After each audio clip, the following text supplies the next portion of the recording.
Monday as we begin our foray into the week. Today is the most phenomenal of days. It is a day of days. It is a day of D's. It's D's partner anniversary.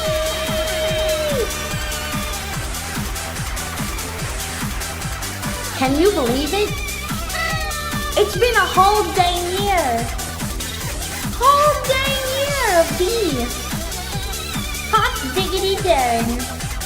We're gonna get those ads over with on the Twitch side of the house, okay?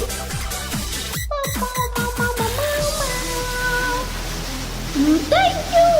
Thank you! Welcome to D! Hi Dumpy! Hi Sargai! Hi Arcatus! Hello Nategsan! Hi Old Mandine! Hello Freight Muffin! And welcome to D! And hi Trent on the YouTube side of the house. Thank you for your patience. Thank you for your patience with the technologies. They do love to take their time. Hi, Empress! Hi, Kirkland! Welcome to D! It's Monday.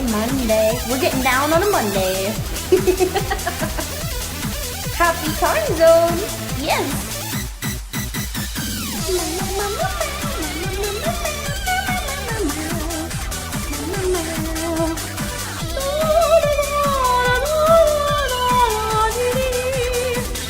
I feel like I should get out of this outfit for right now. Bam! I can be normal D until we demilitarize ourselves. Get demilitarized! Thank you! Hi, Demon of the Northwoods. Hi, Kakioji, welcome to D! You already have Tuesday? Oh my gosh. Already Tuesday? It's so late. You should stream earlier is what I'm hearing. Thank you!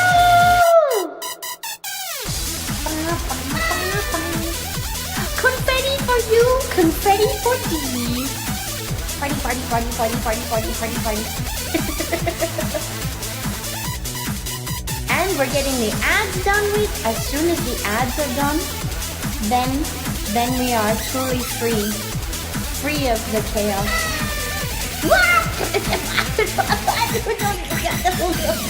Thank you for the aggressive positivity. Oh my god.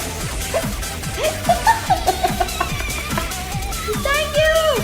Do you like this little redeem? I made it in 5 minutes before the stream started. I hope you like it. I wanted to make you something cute for today. Because today is more a celebration for you than it is a celebration for me. Oh my gosh. And now, we begin. Take the first snack. Delicious snack. Let's go! I'm waiting for the ad break to tell me it's over. And then we'll be good, okay? Ads are done. Let's do this. Confusing scene change. Let's go. Howdy.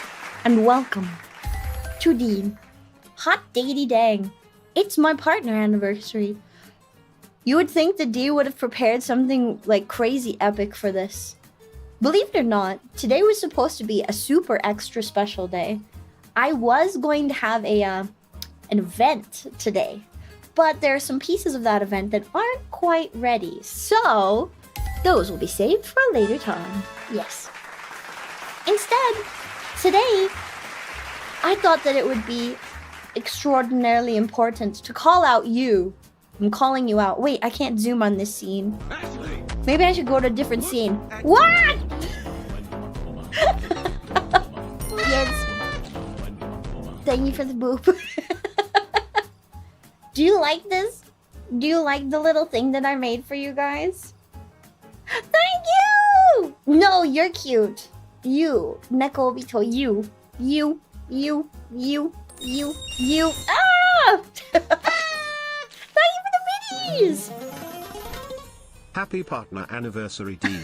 By the way, how was that trip you went on with Bun Fifi and Oh my Alina? gosh, I will tell you all about my trip. Today will pretty much be a yapathon, me doing a little reminiscing of the year past, and then hopefully nothing bad will happen. Today is only good things. Just good things only. The Sphinx is made possible, not in part, entirely your fault. Everything you see here is your fault. This is because of you. So you can either be like, yay, this is my fault, or oh no, what have I done? There's a giant D on my screen. What have I done? This is my fault. Hi and welcome first time chatters to D. You did good work. Pachi. Okay, before I forget, it has been redeemed. D sings the karaoke redeem, where D butchers your favorite songs live for your entertainment. A song D does not know has been redeemed. Someone wants to make it hurt today. Hi, D. Hi! Welcome to D. Hi, Dippy Doodah! Oh my god, a cute little Lala. We love Lala in this house. Much appreciated. Thank you for cute Lala. La la la la la la la la la la la. Calm down, Ned. We're not getting Taco Bell. I just said Lala. Chill. Let me see. So a song was requested. I am having trouble finding a Organize karaoke. them, even process them, making it easy to search for past discussions. What the not heck? Scrolling through endless notes. What is playing? Oh, it's an advertisement. I am having trouble finding a karaoke version to the song you have requested. I'm sorry. I have failed you. Instead, I will utilize the power of the song list. Another tab. Who is playing it? It was an advertisement. I will use the power of pre-made playlists and pick a random song from a playlist because I am sorry. You have requested a song I cannot find a karaoke version for and I don't know it. Therefore, random karaoke song picking from this giant playlist. I'm just gonna scroll, and then this one. Oh my god. No, we're not singing of Mariah Carey. Okay, it's a sea shanty, but I can't sing it without a karaoke version. Thank you for the biddies! Thank you! You don't even remember, but you'll take it? Yeah, you will.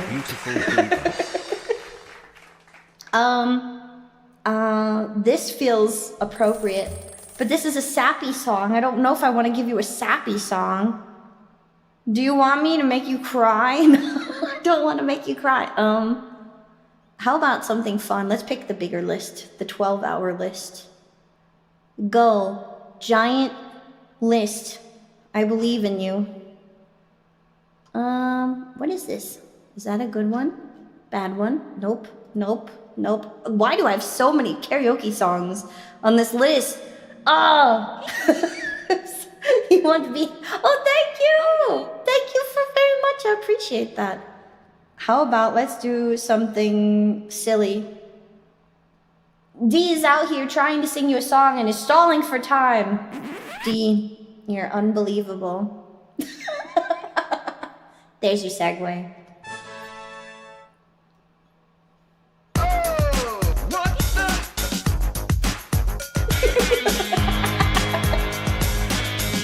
You don't want to listen to my deployment songs. It's very loud and lots of screaming. You burden D with your questions. You have to tell D no lies. You're always asking what it's all about, but don't listen to D's replies. You say to D, I talk too much, and when I do, I'm a fool. Or these times D spent, D's realize I'm gonna shoot through and leave you. The things you say, your purple prose just gives you away. The things you say, D, you're unbelievable.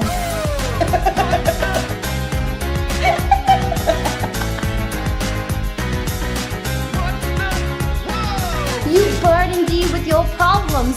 There's something about mine, yeah, something, oh my god, the thing just moved to another screen on a dime. I'm trying to click on your window, don't move away. It's trying to run from D. I cannot even look for your lyrics. The song is trying to be free. The things you say, your purple prose just gives you away. The things you say, D, you're unbelievable.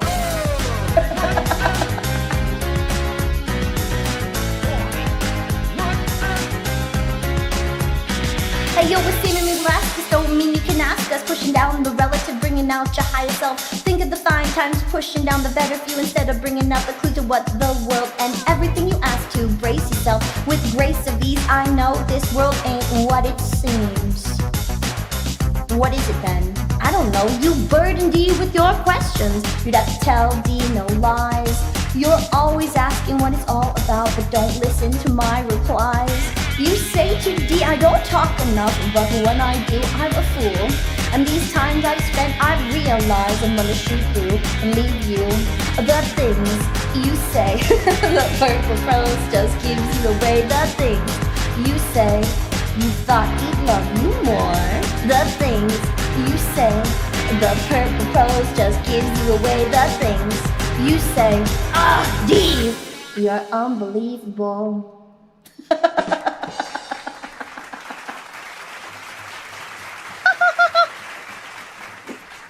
I am. Are you talking to D or Dia? Is there a Dia in chat? And yes, you're right. Purple Prose. It's probably our lovely nerd goth friend XXX Shadowlord 420 XXX. The boy. You thought I was giving a peek? The top of my ear is technically a peek if you zoom in enough on it. Look.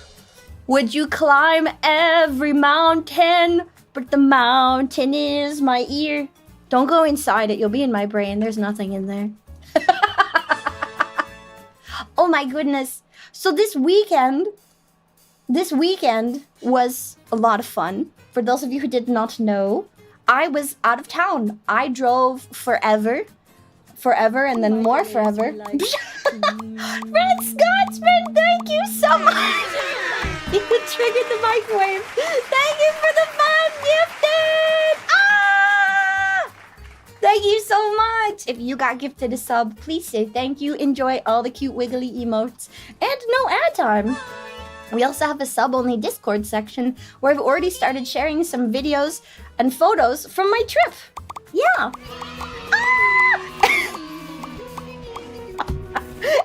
Tress, thank you for the 10 gifted subs! Thank you! Oh my goodness. You're gonna climb my ear mountain, Christian Bruno? Don't do it. Don't do it. Thank you for spoiling D. You wanted to check in and see if I put in the other... I did! I put them in. I put them in for you. Cats aren't for climbing, they're for petting and cuddling. Says you. Have you not taken your cat to the mountains? You're gonna need to. That's a requirement, you see. So I drove forever to go visit friends and to go on an adventure. For those of you who didn't know, Fee recently, my little sister, she also streams. She had her air conditioning unit stolen. I'm not kidding you. It was stolen from the side of her house, slab and all. And she has the portable unit. And I needed to set her free so she could de-stress. For the train. Thank you for the biddies! Is my TTS not working? Hello? Hello? You're supposed to talk. Say a word. I believe in you.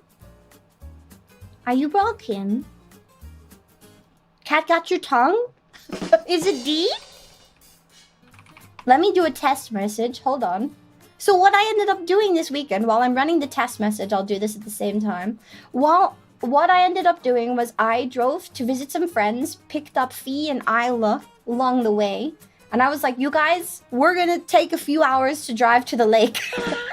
I gathered up all of the girls and we went to a day of fun and whimsy at the lake. Let's see. You heard it say train, so you think it's working? Let me send a test message. No, Chadius, don't summon aliens. It's not that time yet. You gotta wait. This is a test message. There you go. Okay, thank you. That's not your normal voice. What happened to you, cuties? Thank you, Moon Moon. So, I went and I took them to the lake so that everyone could relax and have a wonderful time. And we went swimming, and I brought Scoopy Scoopers. Thank you for party time! Scoopy Scoopers happened so that we could scoop up the sand. I'm gonna drop some pictures on the social medias in the next few days of my rock collection. Hi, Lucky Carp, welcome to D.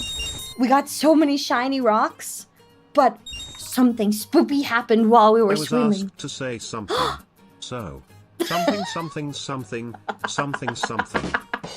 Thank you, M-Trust. That's a beautiful something. I like your words. Those are some nice words. While we were swimming, I was digging for pretty shiny rocks, right? So my head is buried literally in the sand. There I am, buried in the sand. When Isla goes, D, you're gonna want to step closer to us. I think there's a snake in the water. And I'm like, there's a snake in the water?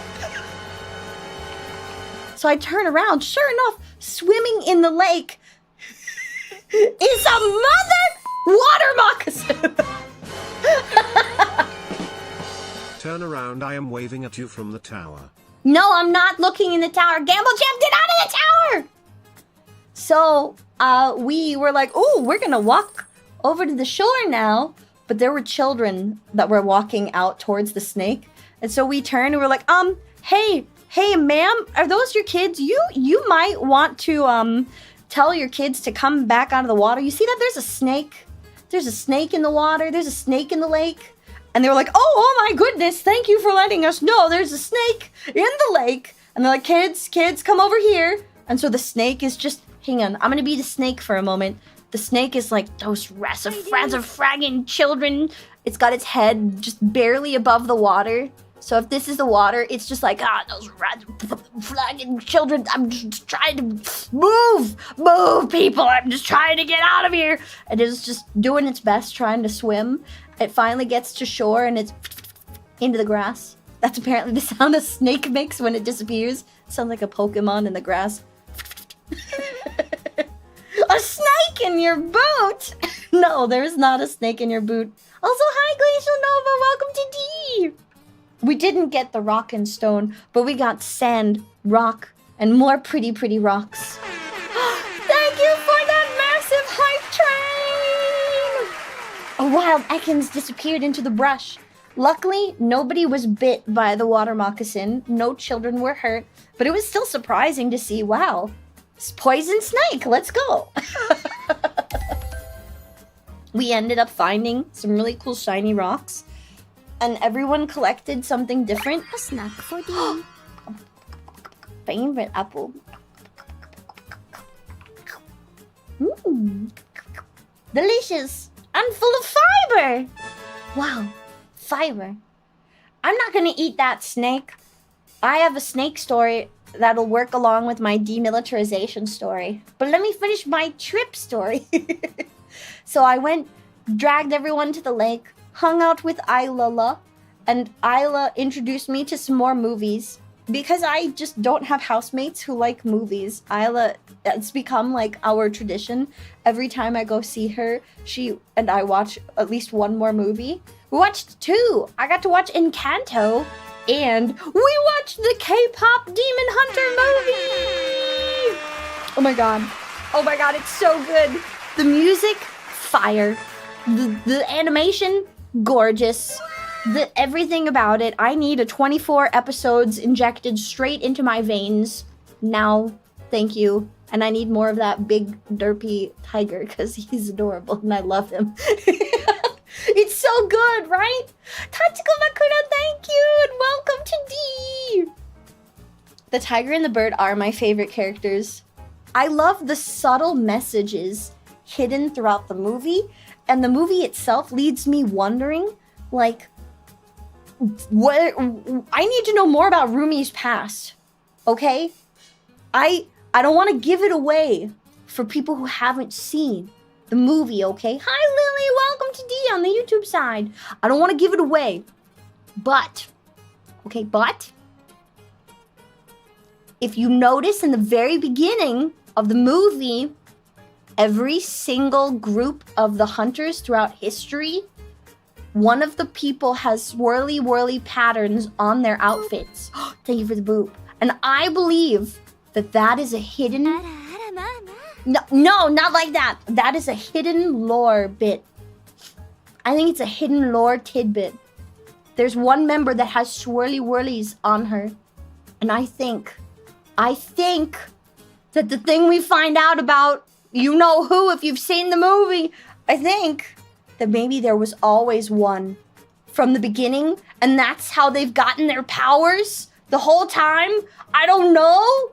What's funny about the word tidbit? You watched it 20 times? It's so good. I need to watch it 20 times. I've been listening to the music on my drive back. Oh, it's so good. I also love how this is what it sounds like. It's just a leitmotif of the song Golden. Na na na na na na na na na na na na na na na na. It's so good. Another one. Okay. But let me finish this story. So hung out with Ilala and watched other movie. We were geeking out about the animation and the music and the design of each individual shot. It's just every part of that friggin' movie was like a music video. It was so beautifully put together. Yes, thank you, Tia. I will do that. I will go and do my best. I see that you have songs that you want to spend money on. I will make it happen. So I had a lot of fun collecting rocks. I have a little collection of rocks that I'm going to share with you guys the next time I do hand cam stream, which very well might be this weekend. We're cooking with Bemis this weekend. Which just means Chef Rainbow is going to try and teach Ilala and I how to cook.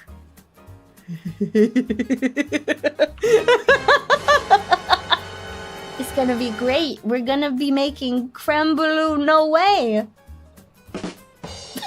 That's what we're gonna do. Yeah. Yeah. And I can show you my rocks. But the next time I visit, I told Fee that I would drive and pick her up. And then we could all meet at like a halfway point, like several hours in between everyone. We're going to gather for the purpose of crafting. I'm gonna bring some resin. Maybe we can do a group hand cam stream. And we can use the stuff that we got at the beach to make like ocean scene jewelry or do canvas stuff where we just dump resin on it. It'll be fun. I'm excited. Yeah. Okay. It has been redeemed.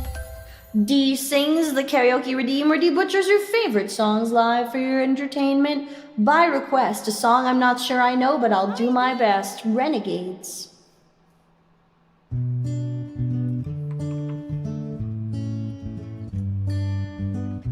You asked for this. This is your fault. Ah! Hi, Gigi! Welcome to D! Bow, bow, bow, bow, bow, bow. Run away with D. Apparently, we're running. Run from me, your lost souls in revelry! Yep. Running wild and running free! Yeah. There's 2 kids, not just one. And one of them is apparently D. I said, hey, living like a renegade. Hey, living like a renegade. Renegade. Do they even know what it means to renegade? Renegading. I don't think the people who wrote this song know what it means to be a renegade. We have misaligned! Long live the pioneers. Yeah. Rebels and mutineers. What's a mutineer? Go forth and have no fear. Come close? Oh, wait, we're still waiting for it. Come close and lend an ear. Yeah, okay. I said hey. Hey, living like we're renegades. Hey, living like we're renegades. That's not what it means to be renegades. But I like the guts. Anyways. Yeah, renegading, apparently. Whoa! Hi, Sam! Welcome to D! Renegade D's nuts. You can say it. You can say it. I won't judge you for it. So, all hail to the underdogs, and all hail the new kids. Hail the outlaws. Why are we hailing outlaws? Spielberg and Kubrick. I can't pronounce the name. Thank you. It's our time to make amends. Our time to break the rules. Let's begin. Hey! D says hey! Hey! Living like a renegade. And I said hey! Hey! Living like a renegade. And apparently, this is what a renegade looks like. Did you know? Yeah, this is what a renegade looks like. Now you know. It's just D spinning into infinity. There you go. I butchered it for you. You're welcome. That is D Sings, the karaoke redeem, where D butchers your favorite songs live for your entertainment. Yay! There you go. It's because the K-pop demon hunters started with a K-pop demon rebelling. You think that's why? I love Lily on the YouTube side. I love where your brain's at. I've got to wait until the rest of you guys have seen the movie, and then we gotta talk, okay? We've gotta. Because there's what feels like hidden lore in that movie, and I need 24 episodes right now. 17 months of Sphinx tapes. Back to downloading the No! Stop. Do not download RAM. Do not download RAM at all. But thank you so much for being part of my community for 17 months. Oh my goodness. Oh my goodness. I was yammering about the K-pop Demon Hunters movie. I love it. The music, chef's kiss. Cinematography, gorgeous. Costumes, great. The mix of 2D and 3D is so charming. I want more of it. It's just called K-pop Demon Hunters. That's the name of the movie. That's literally the name of the movie. Because it's a K-pop group that's hunting demons because they've got magical voices and they're trying to save the world from demons. Go watch it. You'd think that that's not a cool premise, but it really is. Good, I'm glad that I botched it to the point where it made you laugh. Did you pee yourself, though? If not, I didn't do it right. You've only heard the music? The music is so good. I was listening to it while I was driving back. I have my car back! It's been fixed now! Big car is fixed! No more accidents for D for a while. You're one of the voice actors? No way, that's so cool. You did a great job. Congratulations, you were part of something amazing. It's a beautiful work of art. Danny! Hi, Danny! It is. It's my partner anniversary. I had an event that was going to happen today, but some things aren't quite ready for that event, so I decided I would rather not rush that event. Entrance! 5 months of music and Sphinx-shaped mischief. Thank you, Also the coolest basement ever. Thank you. No, I don't have a basement. Thank you. Tiny smooch on your ear. Thank you, Dandy! 1 whole year of D. What does being partner mean? It means enough of you goobers like to stare at me wiggling on screen. There you go. I don't actually know what it means. What does it mean? Twitch looked at me and said, well, we tried to ban your hips once before. You covered them up, so I guess it's okay. I guess you're entertaining enough that we will let you live and not suffer our wrath. That's not actually what they said at all, but thank you. Hi, Albert. Yes, I've been bad about streaming on YouTube. I mentioned it last week on Twitch that I haven't been streaming on YouTube because I'm lazy and I haven't been making my thumbnails. I'm sorry. It's just because of thumbnails. Twitch, I can just hit go live and I only have to worry about thumbnails for VODs or edited highlights. But I'm trying to be better. Thank you for the head pat. I'm gonna do better. You're not subscribed? Get over here. Get over here. Get over here. Right now. Hang on, wait. Get over here. Hi. You're not subscribed? Let me just...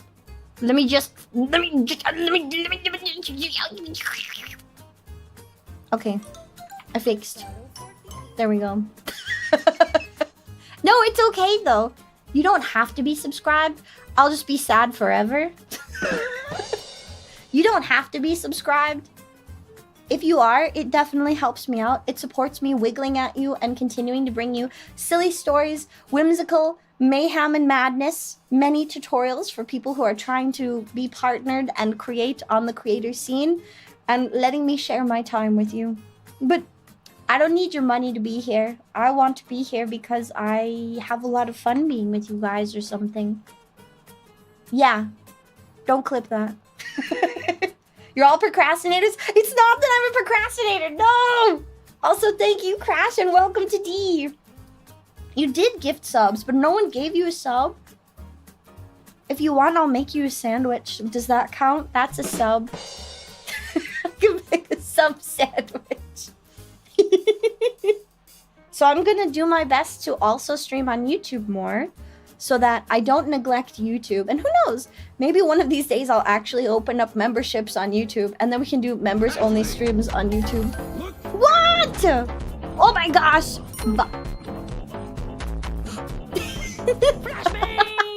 Thank you for the boop. And you just blinded yourself. My goodness. Who turned on the lights? Oh, the boop turns on the lights. I get it. Welcome! Very nice. Very nice, yes. Why are you looking at the commands, Albert? What are you trying to do? Don't break my stream on YouTube. My nose is not a light switch. That's not how that works, Charm Quark. You can't boop me to turn off the lights. That doesn't work that way. Does it? I don't think it does. So I went on a road trip. I picked up vehicle, visited Ilala and Fee. One of the rooms in her house is cooled, and I really hope insurance helps her get a new AC unit soon because the heat wave isn't slowing down. But thank you guys so much for helping my little baby sister get an AC portable unit to cool her place down while they wait for insurance to help with the thing. Am I still reverbing? No, I'm not. No, I'm not. I see you, Charm Quark. I'm not reverbing. It's off. Am I still reverb? Am I? I'm paranoid now. No, you can't do that. I'm paranoid. Am I still reverb? Hello? Hello? Reverb? Is it on? Is it on? Charm Quark! No! I see you in mod chat! No! Okay, goodbye. My mods are bullying me! Boop. Don't try to turn off the lights! It's too easy! No! Somebody time out my mods! Mods, time yourself out! You bully me? No! This is not bully the streamer hour! I have stories to share and... You can't shush me, I'll bite your hand! So I had a really fun time at the lake, minus the poison snake. I have cool rocks I'm gonna show you guys. And I'm gonna... Hopefully we'll do... I was just talking about this weekend! Tia, good job. Hi, Raiders! Hold up, wait a minute, now we got some raiders in it. Welcome in, raiders! Hi, I'm Dee the Sphinx, a once wiggly blobcat, now a giant whammon. Today's my partner anniversary. I had a really big event planned, but some pieces aren't ready yet, so that's been delayed for just a little bit. Instead, we're yapping about this weekend that I was spending with Isla! I also gave a couple of tidbits about the snake in the water and how we're all gonna have to get together and do some cool art with our lovely rock findings. If you came in on the raid and you have to raid and run, that's just fine. Grab a snack, please hydrate, make sure you take care of yourselves, and if you want to stick around, I've got some stories for you today. Welcome to D! Okay, I should probably break out, not this little bit, let me pop in some other, this'll work. Today's topics are for a rarity, a true rarity on the Twitch, on this platform Twitch. Because you don't often find active duty veteran creators here. D was in fact active duty military, and I used to do these chatting streams much more often than I do now. I'd like to bring them back. Today, we're gonna do a little bit of DEEmilitarization. And the snake in the lake is a wonderful way to start out some silly stories, because boy do I have stories. Thank you, Kohog! Coco! Hi, Coco! Isla, thank you for sharing your community with D. If you've gotta go and do your wind down, that's just fine. But if you want to hang out, I'd love to have you. Also, hi, Coco! I need to invite you guys to more collabs. I've been so busy. I'm getting ready to move, and tomorrow I have a job application. I have an interview. I have second phase interview tomorrow, and I am panicking. Good, please snack good. So I'm gonna do my best. I'm gonna do my best tomorrow. Hopefully have a new job, new house soon. It's all coming together. So I'm a little scatterbrained when it comes to planning my collaborations, but that will come to fruition here soon. Okay. Thank you, Coco. I appreciate you. Thank you for believing in D. Thank you. Okay, so snake in the lake. For those of you who weren't here, if Isla didn't tell you yet, when we went to the lake over the weekend, there was a snake in the lake. It's so cute, Coco. Oh my god. There was a snake in the lake, and the only other time I've been close to a snake that was potentially poisonous was actually on a field exercise trip when I was in basic training for the army. We found a nope rope in the woods. This was when we were learning how to do roughing it campouts, where they took us all into the woods. You had to put all of your stuff in your rucksack. We learned how to use all of our gear. It was fun camping in the woods. I love camping. What I didn't like was waking up to the sound of someone shrilly screaming in the middle of the night because they found a tent. They found a snake in their tent. Hi, Glass Shark! Welcome to D! Hello! So, we woke up to, I thought it was one of the girls screaming. It was not a girl screaming. It was one of the boys. He had the most high-pitched, shrill scream, one of the like the Fry screams I've ever heard. Mans was pantsless, rolled out of his tent, and was just screaming at the top of his lungs. There was a snake in there. And one of the sergeants was like, really? Really? Unzips his jacket, throws it at the guy, walks into the tent, and you just hear crunch. Sergeant stomped the snake. Yeah, they're not real tents. It's not real tents. We took our, what do you call them? Whoopies? We took our, ponchos, the topmost layer of the poncho, and we used paracord to strategically tie it into trees to make a covering so that we could keep ourselves dry, and we dug a little trench pit, and we like put up leaves and sticks and stuff around the outside so that water would rain away from the trench pit. It wasn't an actual tent. Don't disrespect the whoopee. I'm not disrespecting the whoopee. It's a very good... Okay, whoopies are great. They're warm and lovely, and they keep you dry and very comfy. Yeah, we had to rig our shelters. I'm calling them tents because it's really hard to describe what that looks like to people who have never seen these ponchos. So calling it a tent makes it easier for the story. So there was... Sergeant went into his tent and had crunched the snake. And then he picks it up, walks out to the guy who's pantsless, cowering underneath his outer jacket, and he's like, this what you done screaming for, Private? This what you're screaming for? He throws the dead snake at him, and the guy's like, ah! And he's just like batting it away, and we're laughing, having a good time.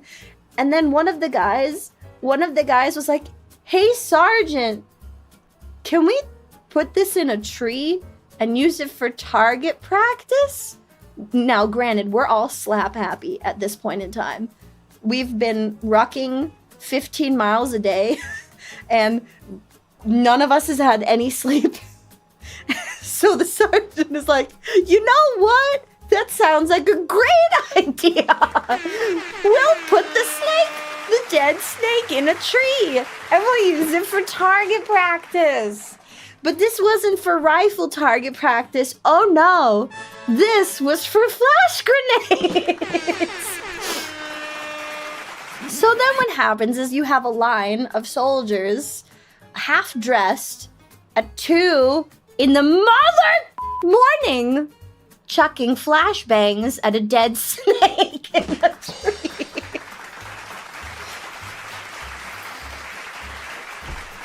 This went on for about an hour. Yes, I did throw a flash grenade at a dead snake. This went on for 2 hours before drill sergeant came by and was like, Are y'all crazy?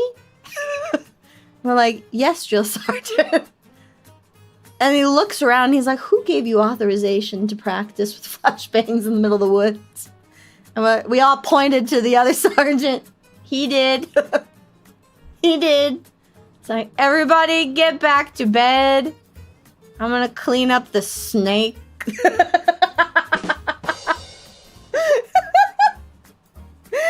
you, Juggernaut. Welcome to D. Did I disorient the dead snake? No. They desecrated its poor body, and I helped bury it because I had a shovel kit. I was one of the weirdos who actually brought my collapsible spade. So we had optional items that we could put in our kit. And a lot of people didn't bring their optional items for these field training exercises because it's just more weight. And you don't have to bring them. But if you do, you have more tools. I enjoyed carrying lots of weight, which led to a commonality. My drill sergeants yelling at D, D, are you a masochist, D? Are you a masochist? You seem to enjoy carrying the biggest, heaviest things, D. Or, D, you enjoy doing extra push-ups for your friends now, don't ya? Are you a masochist? And I was like, no, drill sergeant. I just enjoy weight training. No pain, no gain. When you were training the Iraq Army, you had to play the game of keep the safety caps on your RPG. No! We had a guy chew on... Okay, hang on, let me finish this story before I go into another one, but that reminds me of another story. Oh my god. Thank you, Sarah! Thank you! He was like the dad. He was just done. So I brought my extra gear. I brought my collapsible spade. I uncollapsed it. And drill sergeant was like, D, you're helping me bury this snake. I'm like, yes. Thank you! For the confetti! So I helped bury the snake. We had a few moments for the snake, and he's like, why'd y'all kill the snake? I'm like, well, it was in Private So-and-so's tent, drill sergeant. And he screamed and he woke everybody up. I'm like, oh, okay, that's what it was. I thought it was one of the females screaming. No, it was Private What's-His-Face.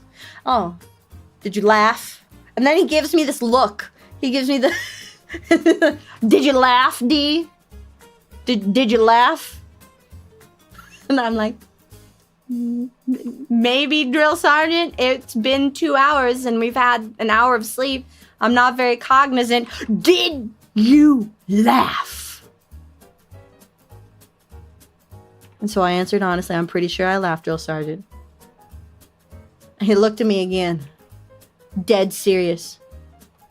Good, because I probably would have laughed about it too.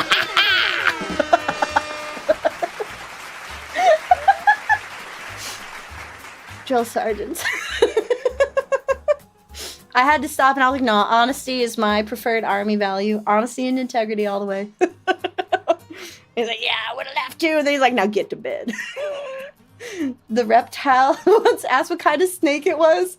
I'm so sorry. We didn't know, but it was a poisonous snake. We did confirm by the markings. I can't tell you what kind it was because knowing that we were in the woods doing practice and telling you the kind of snake can help you geolocate where I went to do training for that specific exercise. So please forgive me for OPSEC.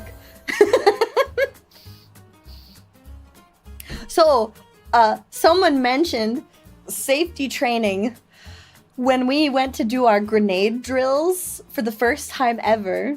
One of the guys, this was basic training, mind you, one of the gentlemen in my platoon for basic training would end up getting med boarded home because he thought it would be fun to chew on a blasting cap. My drill sergeant stories sound exactly like the stereotype. They're stereotyped for a reason. There's a handbook for drill sergeants, and they're taught to speak and act a certain way to instill specific emotions in you. It's a very easy mannerism to copy, but the look and the body posture is not.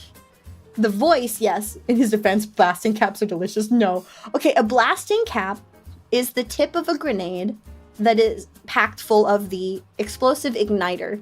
It is not what makes the big, big, big boom, but it's what ignites the boom inside. And you can play with the pin as long as you don't pull it out. You can fidget with the top of it, and it's easy to fidget with. It's an army fidget toy, and it's a dangerous one. And this kid was chewing on the pin and chewing on the blasting cap, and he bit down a little too hard, and then right in his face. It's a primer.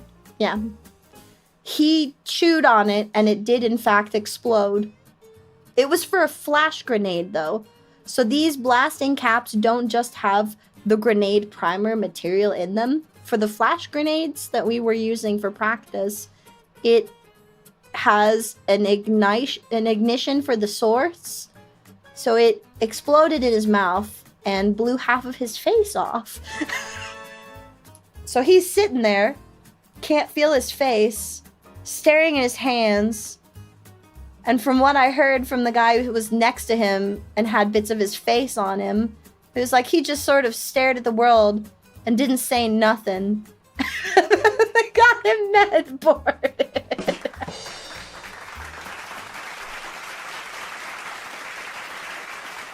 Yeah. Army. Natural selection has a way. Helping hand, thank you for the happy Pontino message. Thank you. So that guy got med boarded real fast. We had a few people who med boarded or were just rolled out of our cycle for basic training because of one problem or another. One of the females, she was going crazy in training. She didn't want to do things anymore and was in a I give up, it's too hard. So every day she did something weirder and weirder. I'm going to call her Private Wilson for the purpose of this story. Private Wilson did something weird every single day. Albert, thank you. Thank you, thank you. Did he survive? Yes. And his face did get reconstructed from what I heard. He just got med boarded out. So they fixed his face. And then he was, like, removed from the military. What part of blasting cap did he miss? He just liked to chew on things and no one slapped the grenade out of his hand. There's probably a lot of reasons why that went wrong and what could have been done to fix it, but I wasn't there.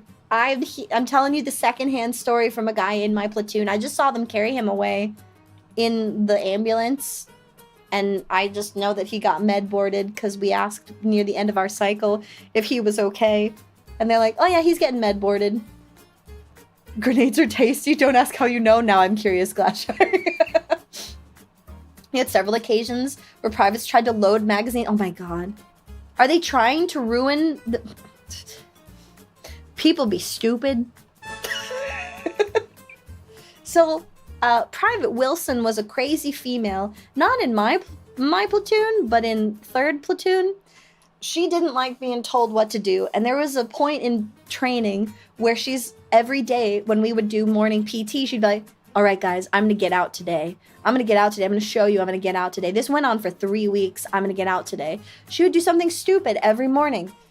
There was one, like, she would run out of the PT formation and just make a break for it into the woods, screaming and shouting. One time, she ran towards the woods and started stripping while she was running on the PT field. And the drill sergeant had to tackle her and force her clothes back on her.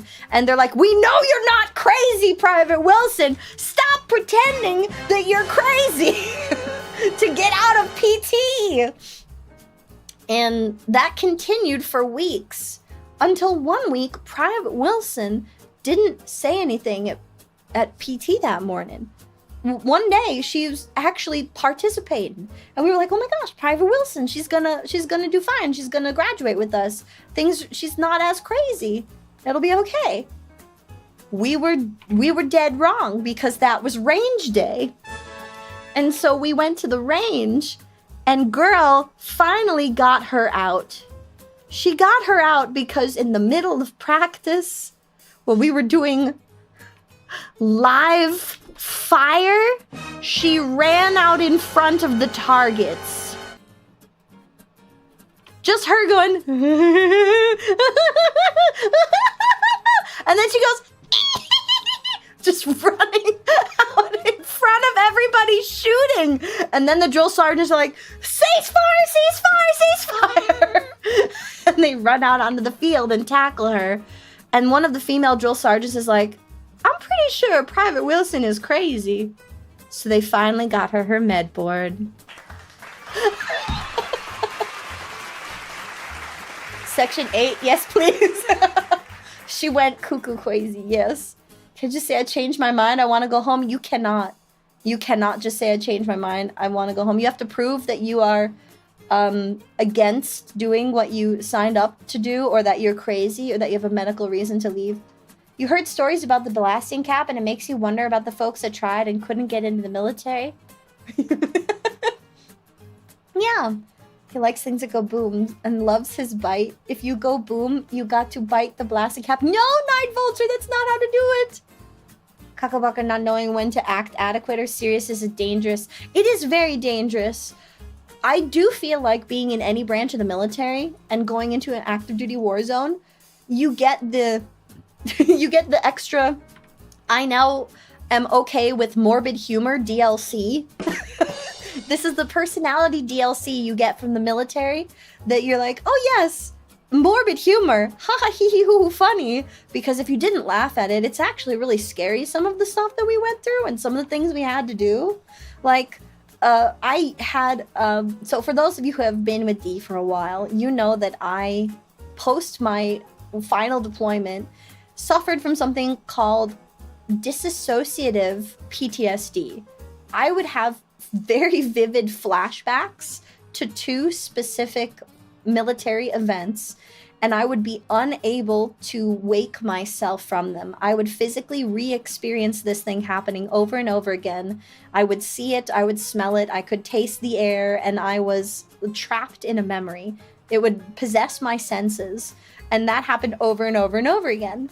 And I had to do several different types of rehabilitation therapy to be able to get over that. The final one was 12 weeks of prolonged exposure, which was insane.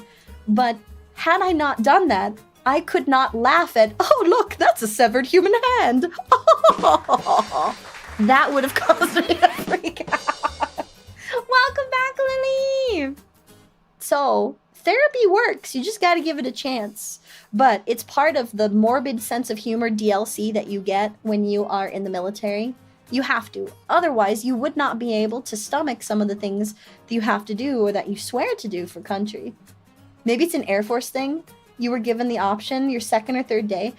The Air Force, or the folks that I have met in the Air Force, from what I understand, Red Scotsman, is they are a little bit more reasonable, but it is also because a lot of their jobs, especially because it's on aircraft, require you to be a little more technically coherent and able to verbalize those things, because they are all going to either be in an aircraft with or tangentially responsible for handling big boom boom weapons. And if you were to give a little army grunt like me access to boom boom weapons, or Wilson, that would spell doom doom with the boom boom for your homies. That's probably why they give you that option. I had the best group of deployment homies were from the Air Force, if I'm being honest. Air Force and then Joint Forces. I deployed with, for my last deployment, we were there with Joint Forces and Soda Forces. Don't screw around with the Brits at all, ever. Their tactical, technical proficiency is something that I have not witnessed much in my military career. And it was extraordinarily impressive to be... So my unit did a combination of airborne and ground operations for my final deployment. And when I was flying, one of my little call signs was Curly Fry or Angel in the Sky, because I would sing to everyone when it was time for halftime changeover when I was doing my job from the air. And the funniest thing that I ever got to overhear, and that also made me very impressed with watching British forces be British forces, was doing night ops and managing chatter and listening to the Brits talk about how they're going to break into some guy's house. They're going to wait for him to finish his wife. And then they're going to detain him and then meet at the pub later. Oh, you guys want to go meet up at the pub after this? Oh, that sounds great. And then they just bust into a building, do exactly what they say. Wham, bam, thank you, ma'am. They're out of there in less than 5 minutes. And it's the most beautiful work of man and machinery I've ever seen. I've never seen more clean captures on high-value targets than when I got to work with British forces, and it was so impressive. Oh my god, you do not... Yes, you don't. Doesn't that have to be boom booms? You have a story? Oh, I would love a story. It's just good manners. Agreed.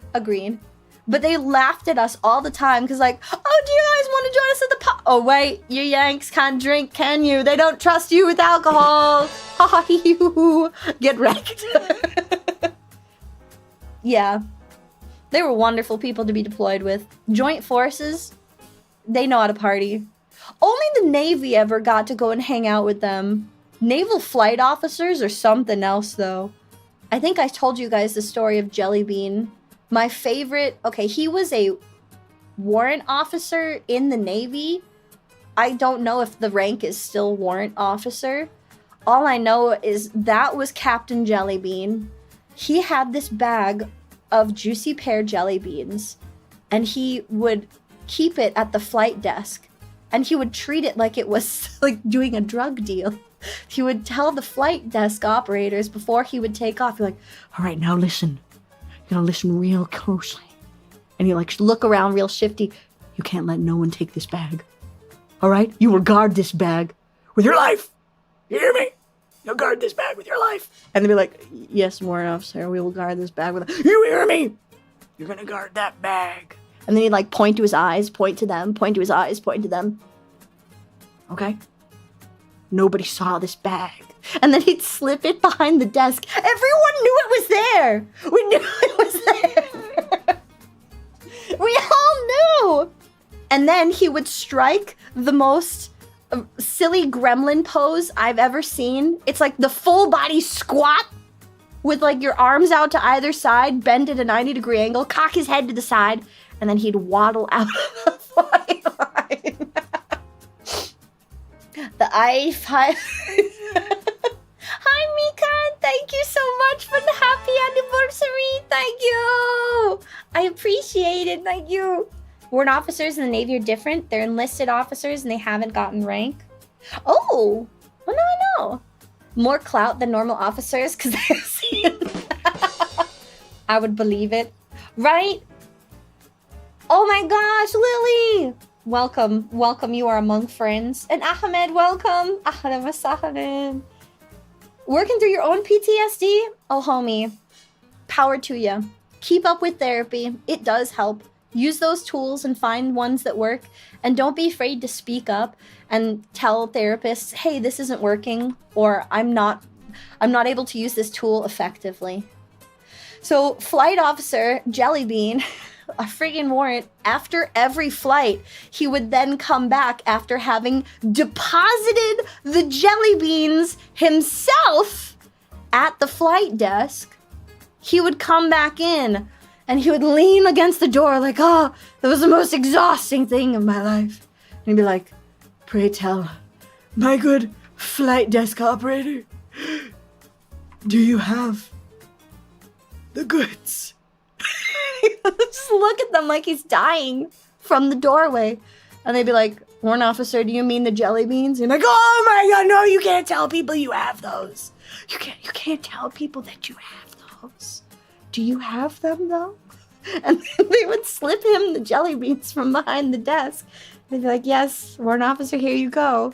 And he would like reach into the bag with shaking hands and go, oh, yeah, that's the good stuff. Like the juicy pear jelly beans. Oh my god. Oh, CBD is so good. Yes, do it. I'm thinking CBT. Cognitive behavioral therapy and DBT also work. Doing the tapping, EMT, also work. Yes. He was an absolute riot. Warrant Officer Jellybean was a character. He did that every time he went out for a flight. He was also there when one of our flights didn't make it back. We were attacked 3 times on takeoff, and one of those flights never made it back. He was there to help wrap up a soldier and send him home. He could be serious when he needed to be, but he was a total weirdo the rest of the time.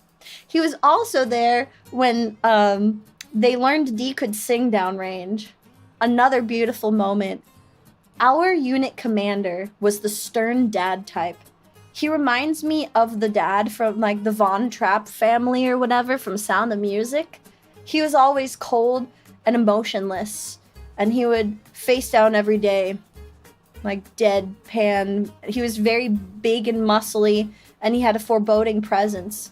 But one day, there were thunderstorms all around the base, and we couldn't fly, and there were no road ops that any of our crew was going on. It's like, all right, we're sitting around doing nothing in the flight bay, waiting for the weather to clear.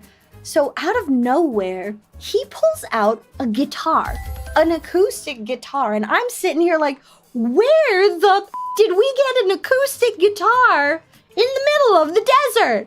Who just has a guitar? Apparently our commander just had a guitar. So he starts playing like acoustic karaoke songs, and we're like, oh my god, sir can play, this is cool. And I'm humming along at the desk. And then he plays Girl from Ipanema, and I can't help myself, and I sing along to it. And then he stops in the middle of playing. He turns to me, and of course they're using my last name, but I'm D. You know this song? Sir, yes sir, I know that song, sir. Come here. And I'm like, yes sir. So he puts me, so here he is, sitting in our flight bay. We've got a cool little hangout room with busted up old couches. He's sitting there with his guitar. And then he's like standing over there. Yes, sir. I'm standing over here. What now? He's like, okay, sing. I'm like, sir, sing. Okay. My last name is not degenerate. So I sang while he played. And we got a lot of, oh. And then it turned into karaoke hour in the flight bay. And they're like, D, we didn't know you could sing. I was like, I didn't know I could sing either. And they're like, Bull! Shut up! So then I became a walking jukebox, and they're like, do you know this song? Do you know that song? And I'm like, I don't know. You can try to play it, and I'll do my best. So that happened, and we spent an entire day trying to learn songs together and trying to harmonize and be musical. And then at the end of that day, it's like, Commander was like flight dad for the day, gathering the children around, playing music. At the end of the day, he just stands up, deadpan face once more. Carry on, soldiers. Brings the guitar back into his office and disappears. We were like, cool guitar dad, wow. We didn't get to fly that day, but we made some beautiful memories with music, a guitar, and silly whims. Sounds about right. Yeah, CBT, okay. It's really good. CBT is a wonderful type of therapy. That was actually the first that I was recommended after I went crazy. Anyone who's been through war should be doing therapy. So we had a joint unit. We had Air Force, we had Navy, we had Army, Marines, and we had SOTF. We had everybody, along with, we had oh my gosh, Allied forces with us for a couple of our missions. International forces, NATO don't fool around. When will I learn? I can carry a tune. I'm okay with that one. I will admit to being able to sometimes carry a tune. But I have a different definition of singing good. So, in the military, we got to work with lots of different forces. And when we redeployed home from my final deployment, we had seen some stuff. We had seen a lot of stuff. And we had lost a lot of friends, which was not cool. I made a really awesome group of friends while I was deployed that we did fake CrossFit with every day for months on end. We all had our favorite Vods, our favorite workouts of the day, which we screwed around with, and it was not CrossFit, but it was fun. Where did the Army ask me to carry the tune to? The flight deck, I told you. Yeah, it's never cool to lose friends. We had a group of 12 that was in our little CrossFit homie group. We lost 6 of them on one of the missions that used to cause me a lot of issues, a lot of problems. When I came back from the military, I was not in a good headspace. And the majority of folks that were with me on that mission were actually airmen and women. At the end of that deployment, they all stayed, like we stayed in touch. We had Discord. A bunch of us played video games together. I actually started playing Final Fantasy XIV because of the homies that I met downrange. And they were like, hey D, so we're all back at base, my airmen and women that I had deployed with. We're all making sure that we go to like group therapy for that one mission, you know, that one mission. Are you seeing someone yet? I was like, no, I'm not seeing someone. Why would I see someone? Why would I get help? I don't need help. I don't need help. Why would I need help? I'm in the Army. I don't need help. We don't do help. We just shove those feelings deep down where no one can find them, and then you're fine, right? Then you're fine. You're fine. I'm fine. And they were like, no, D, you have to talk to somebody about this. What we saw was horrible.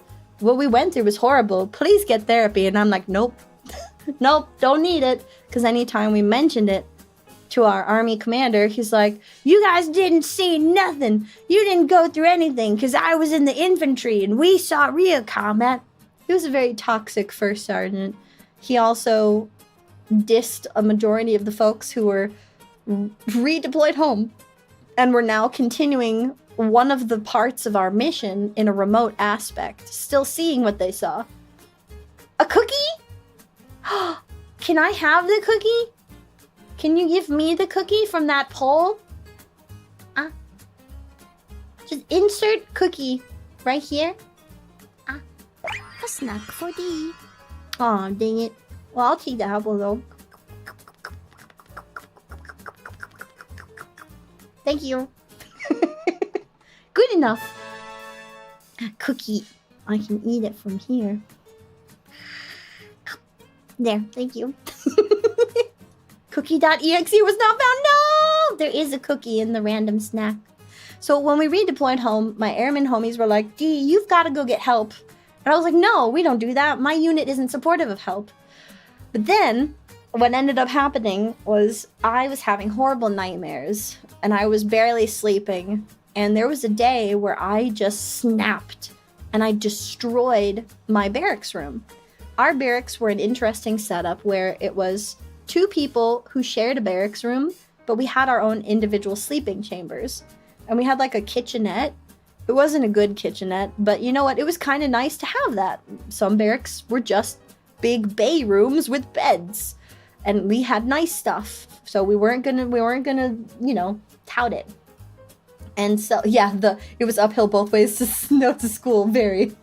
So I snapped one day, and I just couldn't process these feelings. So I trashed my barracks room. I broke a chair. I smashed a bookshelf. I smashed a window. I broke my desk. I broke my bed. Everything was trashed. I just had nothing to do with like these feelings, and I hated that there was a mission that I couldn't finish, and I had all of this pent up rage, and I didn't know how to process these things. And my buddy, she walked in and she took my hands and she's like, hey Dee, you're gonna come with me, buddy, okay? And I was like, yeah. And she walked me to behavioral health and she's like, I'm gonna stay with you because you guys saw some stuff. She had redeployed before me, and so they were on the first leg of the trip. But she's like, our unit is not very, very supportive of anyone getting help, but we need it, and there's nothing wrong with that. And I'm glad that she did that. If she hadn't have been there for me, I probably wouldn't be here. So I owe a lot to her. What ended up happening for me was I worked with a commander through behavioral health who tried to get me to talk to him like he was a normal medical professional. But at the end of session 4, I was like, with all due respect, sir, I can't see beyond the rank. I know you are a doctor, I know you are a professional, and I can see you're trying to help me, but I cannot see beyond your rank. Can I work with a civilian professional? And he was like, that was very respectful of you, Dee, okay. So he ended up referring me to some guy, and the first type of therapy I went through was CBT. That was cognitive behavioral therapy, where I got to go through a feeling, oh my goodness, a feeling has arrived in your brain. Where did it come from, Cotton Eye Joe? We did that dance, where is that feeling coming from? What does it actually mean? What are the thoughts associated with it? So that I could build that awareness. And once I started building the awareness, I gained some tools for processing those feelings. I gained some grounding mechanisms to remind me I'm no longer in war, I'm no longer in those scary situations, and I can normalize. Don't you hate it when feelings? I do. Sometimes feelings are inconvenient. Sometimes feelings fuel the greatest pump at the gym, though. So it's a win-win. Sometimes they're too big, sometimes they're great. And it's okay that they're not great all the time, because when they are great, it's awesome. Feelings can't be great all the time. If they were great all the time, they'd never be great. The hardest part of coming home is realizing that you're home and not back there. Absolutely. Can you eat the feelings? You can technically eat your feelings, but it won't help. It won't help. You can try. You can try to resist, try to hide from my fist. No fist. And yes, I did rage against the machine. So that ended up working really well to start my grounding process. But then I would finish out my military service not too long after that. And the gentleman that I was working with, I could no longer work with anymore. And so he's like, I'm shutting down my office or something. I can't remember why, but I had to work with some lady. And this lady spent 4 of our initial sessions where she's like talking about herself the whole time. And the 4th session, she's like, I've written a book about PTSD, and I don't think you have PTSD. And I was like, ma'am, you have spent the past 4 sessions talking about yourself. I don't feel comfortable opening up to you. I know I have PTSD. I've been clinically diagnosed. Take your book and shove it up. I did not work with her after that. If anyone ever tells you that they wrote a book on something, if they give you the, oh, you should believe me because I wrote a book, that doesn't mean anything. If they have to tell you that they are proficient in something, that's not a leader. That is an arrogant nincompoop. Run. I agree. Run. Mental pain and wounds are absolutely like real one. You need ointment. The ointment is therapy. It doesn't always feel good. It's kind of sticky and gross sometimes, but it does help it heal. I like that though, Frost King. If you cover up a wound and pretend it doesn't exist, it goes deeper and gets infected. Ew! Infected wounds are gross. Flip the table. I should have flipped the table, Ahmed. I should have. You wrote a book about the subject, so I'm an expert. It says so in this book that I wrote. Holistic triage. We would just chop off the limb. Oh my god. That reminds me of the... I've told bits and pieces of the camel spider story before, but it's funnier to me every time I relive this. One of our convoy operations involved us camping out and setting up a new area in the middle of the desert. We were fortifying an area, and while we were in the middle of fortifying it, we stayed in these tents and we had beat up old furniture in these tents.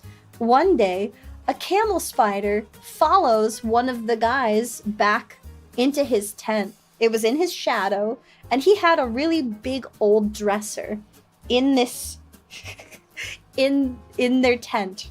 And eventually, the camel spider would end up living in the bottom drawer of this dresser. That's Jeff, the camel spider. And we trained it to attack scorpions that we would find around the campsite. We would start shouting, Jeff, scorpion, get it! Scorpion, get it! And eventually it started associating whenever we called Jeff and the word scorpion with, oh, it's food time. It would attack them in the middle of the tent and drag them back to its little lair. It is cooler. Which scream was higher, girly? Oh, the snake guy had the way girlier scream. This guy did have a high-pitched scream when he found the camel spider the first time, though. There was another guy in the same encampment, though.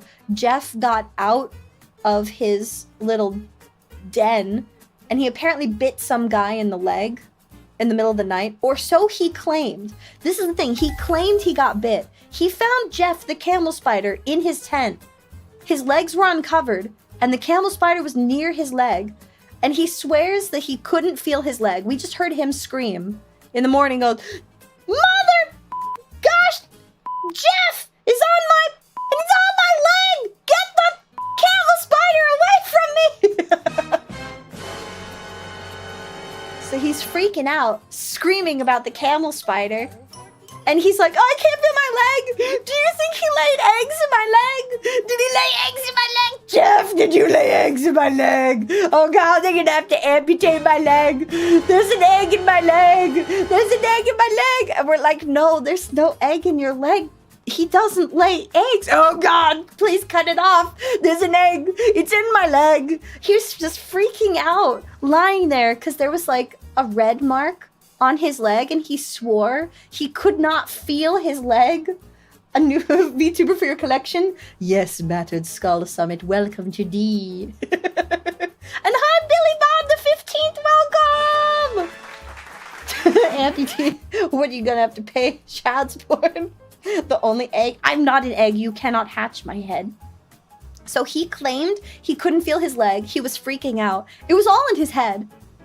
He was freaking out, clutching his leg, and the medics came to look at his leg. I kid you not! Medic slapped this man so hard, it was comical, and I could have sworn he lost teeth from how hard the medic slapped him. And we were all, like, dead silent. Like, is that medical treatment? Are you supposed to slap a man who's screaming? And the medic just throws down his hat throws down his cover, throws down his kit, and storms out of the tent, comes back with the tiny little bottle of calamine lotion and a Band-Aid and says, "Private, the camel spider didn't bite you. That," pointing at the mark on his leg, "is a mosquito bite." And the guy was still clutching his leg, one hand on his cheek, having just been slapped by the medic, who then turns around angrily and stomps off, just swearing under his breath, grabs his stuff, and just leaves. And guy's like, "There's no eggs in my leg." And we're like, "No! There's no eggs in your leg! It's no eggs in your leg!" Camel spiders do not have venom, you are correct. And they're not gonna burrow in your leg. I don't know who is sharing those stories. That's not what they do to their victims. The guy thought he was shot, but it was just an acorn. Jeff was maybe after the mosquito. He did eat a lot of the bugs around the site. It was great. No eggs, but it left you scrambled. Ayy! You know, he probably did eat the mosquito. Jeff saved that man's life. He could have gotten West Nile. He thought he had eggs in his leg. Good thing everyone was taken. I don't even remember what that medicine's called. Everyone had to take this medicine while we were deployed. And it screwed with your brain. And it gave you weird dreams. And it screwed with your stomach. But it was to prevent West Nile and a bunch of other diseases. It starts with... Did it start with a D? I don't remember. I just remember taking it and it made everyone feel weird. You got used to it. And Jeff was paying his rent. Hey, let's go. Yeah, the malaria medicine. A trip straight down the ladder. It was so weird. What was it called? Like being bit by a camel spider? No. There's a medicine. Hang on. Let me look it up. There is a medicine. I will know it when I see the name. Hang on. Medicine for malaria. Google, please help. Chloroquine, no.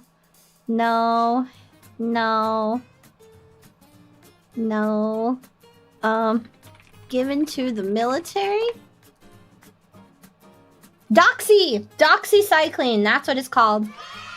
Doxycycline is also prescribed to people for, like, what's it called? Dry eyes, believe it or not. Doxycycline is prescribed for a wide variety of reasons. But taking doxy, having it in your system, is an anti-malaria property medication. Because you will contract malaria, but it will make it impossible for it to spread or for things to hatch in your body. It's very, very effective. And it's super cheap. That's why the military loves it. Doxy? They doxed you? You have to go into hiding? No! I've been doxed! No. Doxycycline is the name of the medicine. Saber Lily, thank you! Welcome to D! Yes, it gives you such weird dreams. I was very unlucky because I was downrange, demi, and it gave me spicy dreams. Military-grade doxycycline gave me horrible stomach cramps and spicy dreams. It was not a good combination. I would wake up very confused with stomach cramps. And I'd be like, man, I hate these drugs. But we needed to take them. Yes. Yes, Night Vulture. It gave me dreams about jalapenos. Yes. That's what we'll call it. Jalapeno business dreams. It's not true. You're still very unlucky. I know. I haven't been very lucky. I'm hoping that this job and the small things that have been starting to turn around is a good sign and symptom that my luck is going better. Did I have spicy werewolf dreams? No, I got cheated. I howled at every full moon. What do I gotta do to get my cool werewolf powers, huh? I gotta get bit by a werewolf or something? Is that how it works? Made you snort. I bet it was cute. Made the Carolina Reaper so wet. I wish. They were very vivid, spicy dreams, so I would wake up with stomach cramps and being all toasty and bothered, and it was very confusing. And I'm like, what do I do with these feelings and emotions? Because you're downrange. Everyone's sweaty and nasty and covered in sand. You don't want to do nothing. You don't want to do nothing. There's barely AC. You're going to give yourself a weird disease if you fool around. Plus, I couldn't look at any of those. I couldn't look at anyone in my platoon or in my company as anything other than family. Those are all my weird brothers and sisters. I couldn't look at them like that. It was weird. Sand does get everywhere.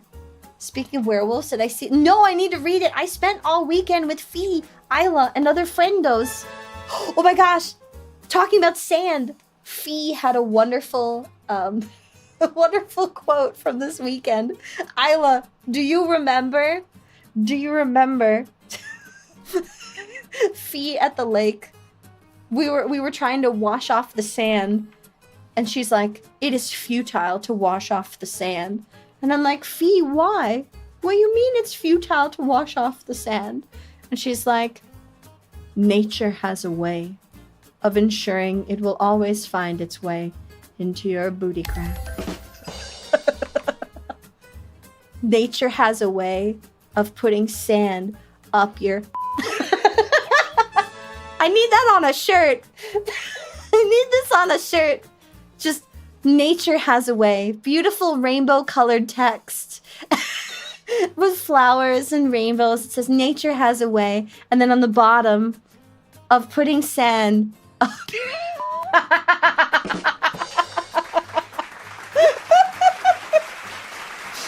I love you, Fee. Please never change. Into your booty crack. Kirkland, into the booty crack. She's not wrong. I know. This is why my little sister is so based. She literally has the greatest opinions known to mankind. She's just that cool. No AC in Middle East is a rough time. Very sweaty. I didn't mind being sweaty while we were deployed, but I did mind the side effects of spicy braid medicine.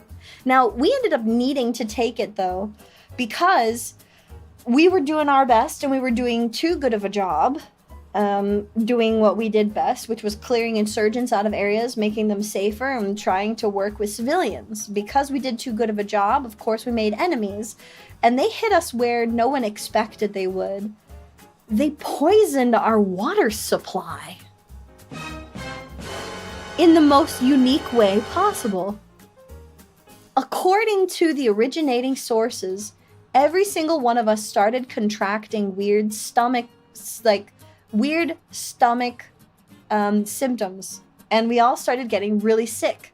It all happened like immediately over the course of 3 days. Almost 80% of the base was contaminated with no one knew what. And then the flight docs started getting everyone tested and getting samples of all of your bodily excrement. And they're like, all of you have parasites. And we're like, we have what? And they're like, you have parasites. They poisoned our water supply. We had bottled water coming in from a water processing plant, and they poisoned it at the plant. It was friggin' genius. So we had hitchhiking wiggly boys in our gut. And they're like, y'all are taking your doxycycline, right? If you're taking your doxy, it will minimize the effects. Some of you who stopped taking doxy have probably gotten the worst of it. You can still run mission. And then we all got more medicine. And then they cleaned up our water. But like, we couldn't use the showers that we had because it had gone into the pipes. So we couldn't use the showers. We couldn't use the bathrooms. We couldn't use anything. We had other water that was brought in like on big old friggin' carrier crafts.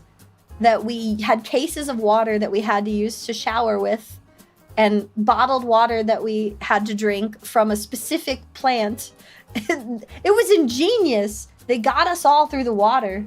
Hi, Pepperoni Man! Welcome to Deem! That was wild. Wait, what is this? Jam session, you had a guy in OP Northern Iraq. Doxy dreams made him think insurgents were in the wire.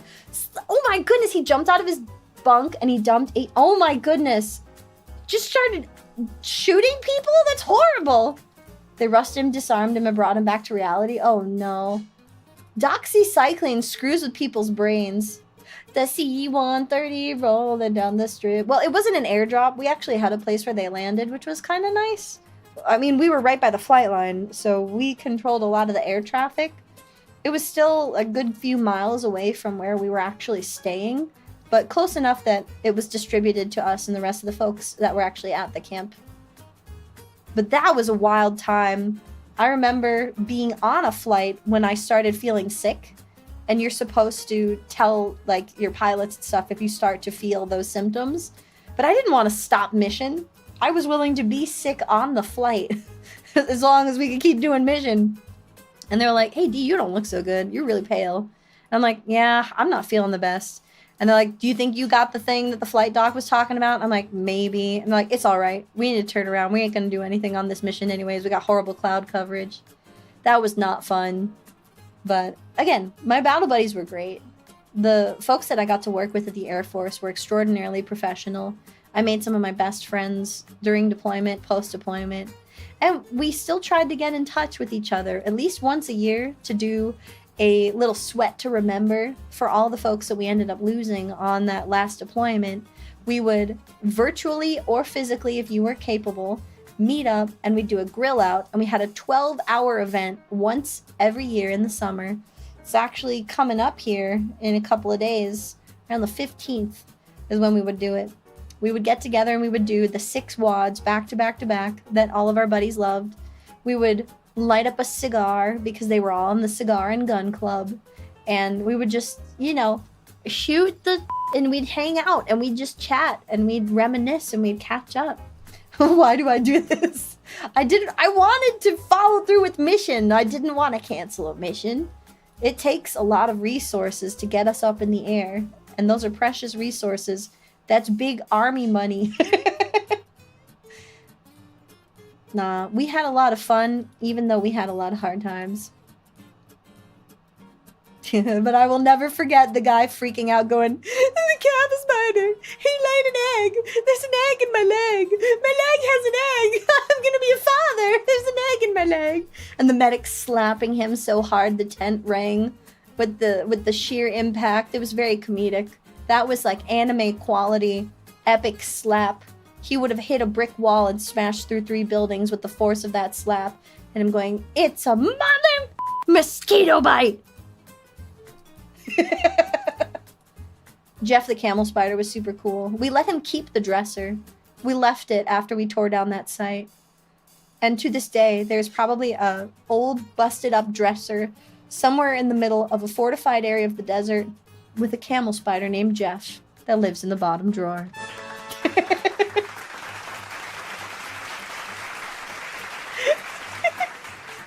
You never shot anybody in a doxy dream? Went too far? Oh my goodness. Yeah, doxycycline will screw with your brain. It's a good medicine and it does what it does well. But man, it screws with your gut and screws with your brain. But I hear that it's also very good for your eye health. For like inflammatory eye disease or something. I only know this because I have very dry eyes.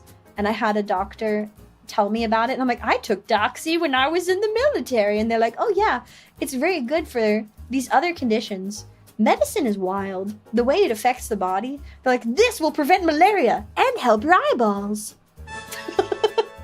A family of camel spiders led by First Sergeant Jeff. I hope Jeff has a big family. Seeing camel spiders at night is probably the scariest thing ever.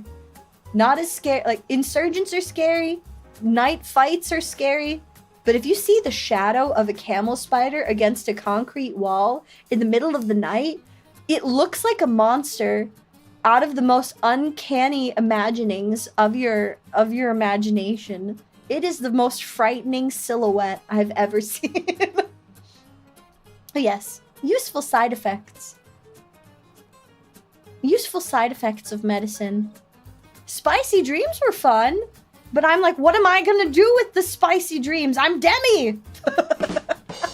I don't want do the nasty with anyone in my unit. We're all sweaty and covered in sand, and it's gross. Oh man. But being deployed, I was also introduced to, what was it? There was a coffee place on the base. And there's branches of this coffee place in deployment zones around the world and on bases. I can't remember the name of the coffee place. Does anyone remember? There is a coffee place that you'll find in almost every deployment zone. It's run by veterans, and they have really good coffee. I had the most amazing chai lattes there, and the Brits would make fun of us. They'd be like, oh, well, we're gonna go to the pub. What are you doing? I'm like, getting coffee. I'm like, yeah, you are. You want your O'Douls? No, go away. I don't want my O'Douls. Stupid non-alcoholic alcohol. They weren't around when you were there? Man, must be a new thing. Hang on. Deployment coffee. I bet you I can find it.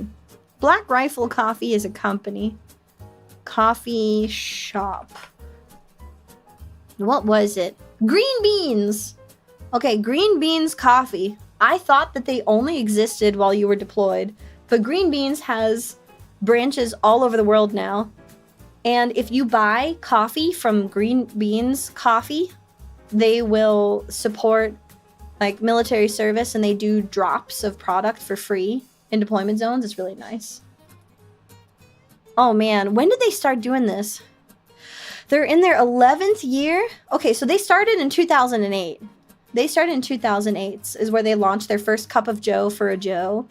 It was a social media initiative to allow Americans to buy deployed soldier members their cup of coffee and to send personal messages and get responses back. It was really cool. We could go and get coffee, and if you wanted to participate in the program, you would write a message back to the person who gave you coffee. That was really neat. In 03, you went to Baghdad, you were told when you get to Republican Guard, don't drink. Yeah, it was ignored. There is so much booze. The Navy, for some reason, could go hang out with the Brits, get absolutely schmammered, and come to mission next day, and no one had a problem. Maybe the folks in the Navy are just built different. When I went and did linguistical training, we had another, what was her rank? She had an anchor on her chest with like multiple lines, and supposedly she was very high ranking. She was the coolest nerd I ever met in the linguistical school. She knew 5 languages, and one of them was Klingon. I kid you not. She had the coolest story from being on a naval deployment, drinking in an officer's lounge when they intercepted a message in Klingon, and they thought that it was just people were joking. Maybe they're just a bunch of Trekkies, and she was able to translate it. She's like, no, they're planning to bomb a city. So she got to subvert an insurgent attempt using Klingon. Anchor with, she had 3 down. I don't know about ups though. She was so cool. She was so legitimately awesome. Very laid back, very chill. She also came and hung out in some of our classes because our instructors were being very, very not cool about wanting to segregate male students from female students. They would not treat us equally. Do you think she was at least a chief petty officer? E7? Okay. That would explain a lot. She was so chill. Everyone I've ever worked with that was in the Navy was either super chill and could absolutely drink me under the table, but I'm a lightweight, so I don't count. Or they were crazy weirdo, like Warrant Officer Jellybean, but they were also super cool people. You should know. Oh, dang! Nice! Way to go, Amandine! Little did you know she intercepted a real Klingon transmission. That was real Klingon! Actual Klingons! I wouldn't put it past the world to actually have aliens or other magical creatures living among us. There's a couple of... Thank you for the party time! I've read a few book series where they try to explain fantastical creatures' existence, and they'll just walk around in public with shirts on that say like set crew. Up and fine, I will hydrate. Thank you. It's true. It's true. If they were to tell you that they're part of a movie set, you would believe them. A snack for D. It's my favorite! Dorito. Delicious. Thank you. You're medically decent? Aw, man. I'm sorry to hear that. Have you been able to get some rehab for your injuries to actually heal? There's a lot of good programs that the military doesn't tell you about. And then when you're out, they won't publicly tell you that these programs exist and the resources are there for you to get the help you need to heal for free. It's like they just don't want you to use the resources that have already got money allocated for you to use them. Like, I didn't know about the whole health program, or that there was a special thing that I could do for like yoga through the VA or acupuncture, stuff like that. Now, I'm not doing any of those things, but I know they exist now. Dang. Hot diggity 1221. That's easy to remember. Hot diggity. My goodness. I hope that you've reacclimated well. It's weird. When you get out of service, you don't ever really leave. It does change something chemically in your brain, and you never really fully integrate back into being a civilian. You will always have a bit of your brain, a bit of your mentality that is still military by heart, soul, by nature. And it's nice to be able to reminisce about some of those things. To be like, yeah, I went through that stuff. Yeah, we had stupid things happen like that too. We are all collectively sharing a military experience. But something that I wish we shared more freely is that there's ways to heal from all the things that hurt us while we were in service. Oh man, injuries are dumb. When I was getting out, I remember evil, toxic first sergeant tried to use me as an example of something for military. And I will never forget his stupid little speech he tried to give to rally the members of our company when me and 3 other folks were getting out. He was talking about how the military did such good stuff for me and they were going to put me through some programs. And I'm like, First Sergeant, that's incorrect. And he looked at me with daggers the day that I stood up and I told him he was wrong. I'm like, the military isn't putting me through programs. I'm going home and I'm going through a training program with an entirely different frame of work. I'm translating my bad guy hunting to IT bad guy hunting. The military isn't doing any of that. I did that research. He was so mad. There was nothing he could do. I was leaving. Oh my goodness, your foot got crushed by a truck? Why were you standing by a truck? Who let you get run over? Did you not see the truck? Trucks are hard to miss. I had a bad unit when I redeployed home, though. Redeploying home, my first sergeant would talk about how our unit was no good. We needed to do more PT, and people running mission, doing the remote version of the mission, sitting in a skiff all day for 12 hours a day. He would call them fat sacks of you-know-what, call us, like, Cheeto-eating mother truckers, and we were like, we're not sitting around eating Cheetos all day. We're running a 12-hour mission. We can't leave those stations when you're stationed in the skiff. This is not what we want to be doing, but there's a mission that our entire unit has to do. He was a bad first sergeant. You're a bad first sergeant. If you're out there and you like VTubers, you're a bad first sergeant. That's right, you're a bad first sergeant. You made people feel like crap. You didn't support your troops. You didn't support your mission. Bad first sergeant. No. Well, that would have been going against regs, and that would have gotten you some big bad things happening to you if you slap your first sergeant. You're working in a portable flight line power unit. The truck backed into you? Oh my goodness, that's horrible. I hope that truck got decommissioned. Put that truck down. How dare it run over you? Who done it? Is your foot having event? Oh my goodness! Oh man, Dean, your foot is having adventures in another world.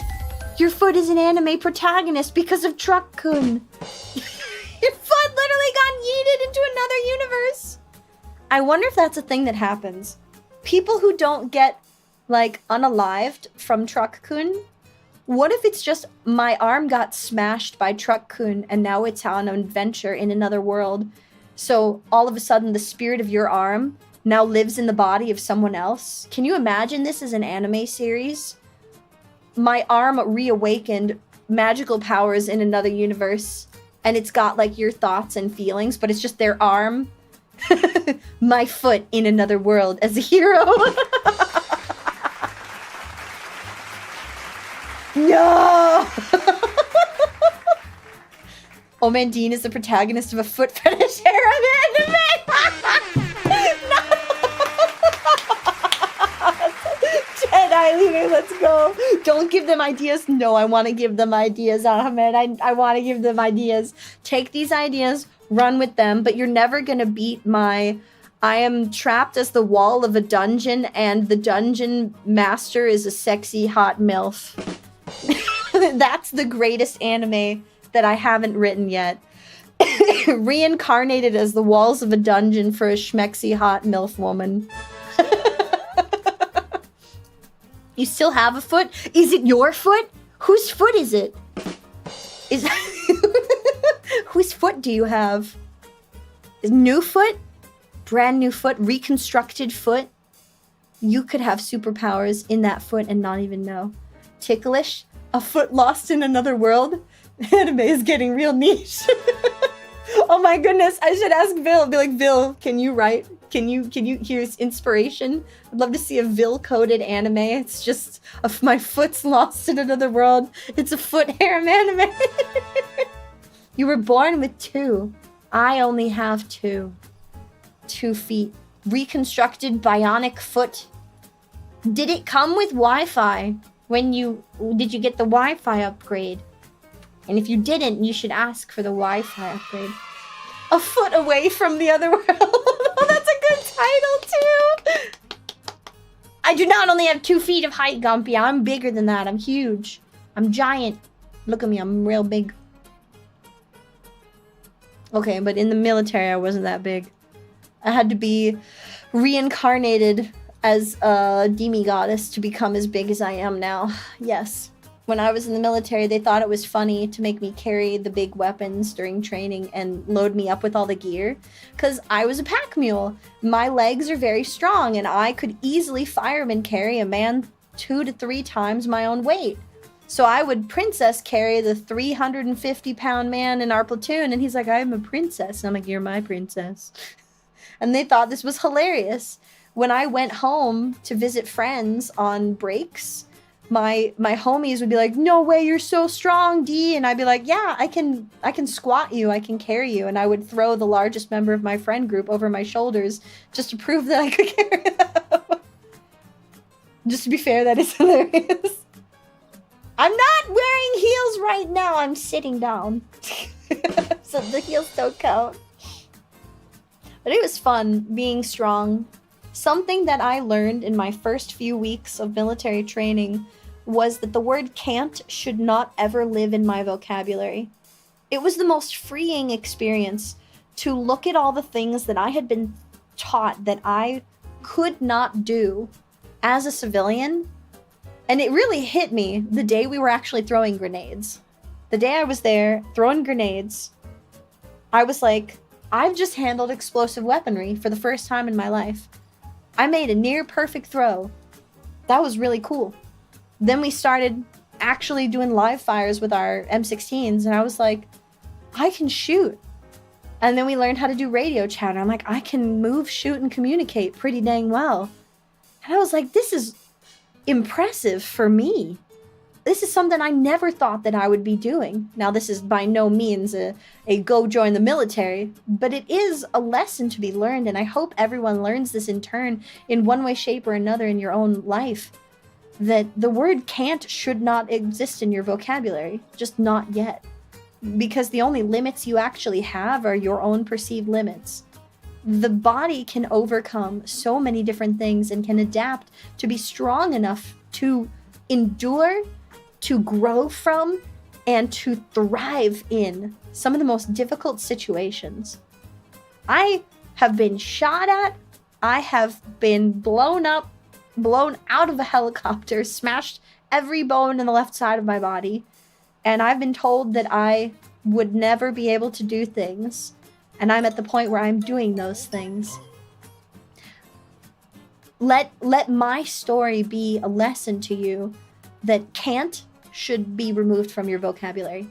If there's ever something that you're like, I'm hitting a wall, go at it from a different angle. There's always a way to overcome. There's always skills you can learn. And if someone tells you you can't, and it's like medical, get another opinion. Hi, Miraless, welcome to D. When in doubt, C4, no! Do not the C4! Do you prefer RJ Mireless? RJ? Let me know. Yeah? My little bit from that, Ahmed, is... So, final deployment. I had to stay an extra few months because near the end of our deployment, there was a helicopter I was flying in. I was climbing into the helicopter, and I had not strapped myself in yet. I remember looking out the other side. My two buddies are already strapped in. Pilot and co-pilot are up front. I was grabbing our gear from the ground, and I was so we were taking off from a big old concrete slab, and we were surrounded two sides by these big concrete walls. It looks like if you've ever driven down the interstate and you've seen areas where there's concrete walls and they're flared at the base and they're just there to direct traffic to a different place away from construction. It's like that, but they're super, super tall. Raftment? Is that what they're called? I don't know what they're called. Thank you, dog. I appreciate that. What ended up happening was while I was climbing into the helicopter, before I could strap myself in, I looked out the bay on the other side, and I saw a missile flying at the helicopter. In that moment, I thought, oh my goodness, I'm going to die. I had a moment where I just looked at that missile about to hit the helicopter, and I'm like, is this really it? Man, that sucks. That was the thought that went through my head. And then everything happened really fast. There was an explosion. I was blown out of that helicopter. And I don't remember what happened next. From what I was told when I woke up in the hospital, I was blown back into the big concrete barrier. It tipped backwards. And because it tipped backwards, it cradled me for the first 50 feet. And then I was able to roll because I smashed into it and it went from the force of my impact. And I rolled down that slope to the ground. 200 feet. I smashed a whole bunch of bones in the left side of my body, and I was unconscious for almost a week. When I woke up in the med bay, I found out that our pilot, we lost him.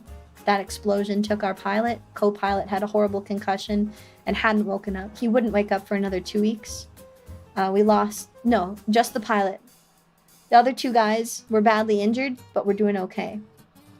I was laid up, recovering for months.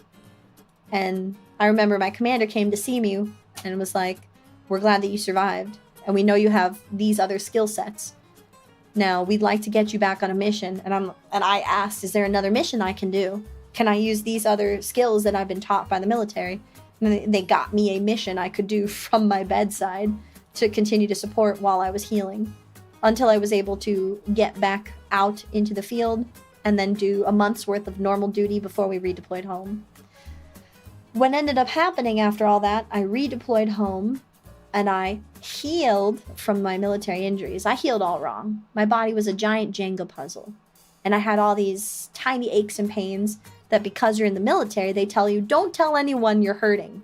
Don't go to sick call. Don't do this. No, you should go to sick call. I started getting it documented that I had all these weird pains that continue to hurt me. My neck, my shoulder, etc. They tried to help me while I was in, but they did more while I was out. They let me know, hey, so these injuries are really bad. You didn't actually heal well from any of them. And you're never going to run again because your body is so screwed up. You shouldn't run anymore. You should just recover and manage your pain. And I was like, I'm never going to run again? That's ridiculous. I can run right now. And they're like, if you want to recover, you'll never run. I'm like, that doesn't make sense. So I went and I got a second, third, fourth opinion. And what ended up happening was I finally got to a doctor, a specialized physical therapist, who said, Dee, I'm going to tell you why they've told you you will never run again. Your body is a human Jenga puzzle.